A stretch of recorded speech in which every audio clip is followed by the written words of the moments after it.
Maswerteng hapon po mga ka-STL. Narito na po ang resulta ng STL Pampanga para sa araw na to, second draw.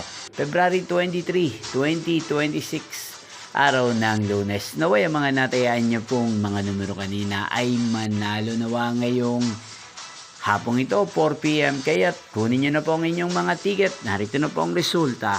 Ang mga numerong nanalo sa STL Pampanga ngayong hapong ito, February 23, 2026, 4 p.m. second draw result, 40 at 38 in exact order. Again, 40 at 38.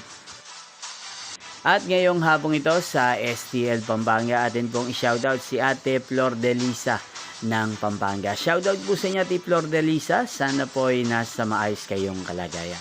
At sa lahat po ng mga taga Pampanga, shoutout po sa inyong lahat. Inyo pong napanood ang resulta ng STL Pampanga. Magkita-kita pong muli tayo mamayang 8 p.m. Thank you for watching.